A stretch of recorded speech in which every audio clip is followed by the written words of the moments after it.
The atomic bombings of Hiroshima and Nagasaki, a turning point in history. Join me as I dive deep into the history of the US bombers that dropped two atomic bombs in just 1 week, Hiroshima and Nagasaki, and see if I can make sense of the impact it had on the world. By 1945, World War II had already been raging on for 6 long years, with no end in sight. The Axis powers were still holding strong, and the Allies were struggling to gain a foothold.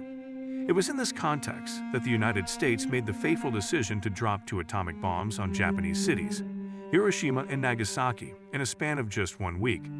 The use of atomic bombs raises a lot of moral and ethical dilemmas. Was it justified, considering the potential loss of life if the war had continued? Or was it an unnecessary act of brutality, inflicting unimaginable suffering on innocent civilians? The U.S. leaders at the time, including President Harry Truman, had to weigh the potential consequences of their actions. As we delve deeper into the decision-making process, it becomes clear that the U.S. was not just motivated by a desire to end the war quickly.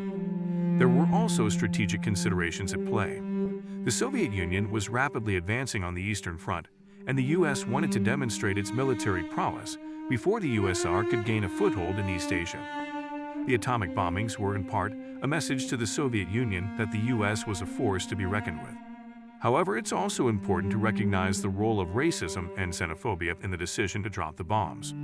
The Japanese were portrayed as a ruthless and inhumane enemy, and there was a widespread belief that they would stop at nothing to resist the Allied invasion. This racist stereotyping contributed to a dehumanization of the Japanese people, making it easier for U.S. leaders to justify the use of such devastating weapons against them. On August 6, 1945, the B-29 bomber Enola Gay dropped the first atomic bomb, codenamed Little Boy, on the city of Hiroshima. The bomb exploded with a blast equivalent to 15,000 tons of TNT, leveling buildings and incinerating everything within a 1-mile radius. 3 days later, on August 9, another B-29 boxcar dropped the second bomb, codenamed Fat Man, on the city of Nagasaki. The immediate aftermath of the bombings was one of utter chaos and destruction. In Hiroshima, a firestorm raged through the city, consuming everything in its path. In Nagasaki, the bomb had created a massive crater, which quickly filled with water, creating a ghastly sight. The survivors, many of whom were badly burned and injured, stumbled through the ruins, searching for loved ones, and trying to make sense of the devastation. The official casualty figures are staggering: over 140,000 people killed in Hiroshima, and around 80,000 in Nagasaki. But behind these statistics, there are countless stories of human suffering and tragedy. Take, for example, the story of Tsutomu Yamaguchi, a Japanese engineer who was in Hiroshima on a business trip when the first bomb was dropped.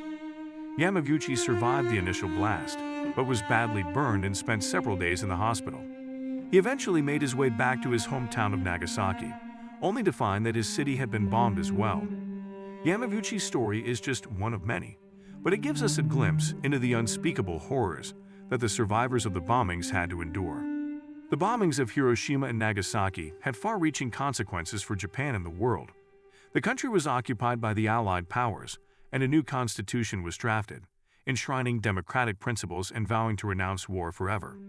The bombings also marked the beginning of the nuclear age, with the world living in fear of the devastating power of atomic weapons. The bombings of Hiroshima and Nagasaki are a somber reminder of the devastating consequences of war and the importance of diplomacy and dialogue in resolving conflicts. What do you think about the bombings of Hiroshima and Nagasaki? Share your thoughts in the comments below.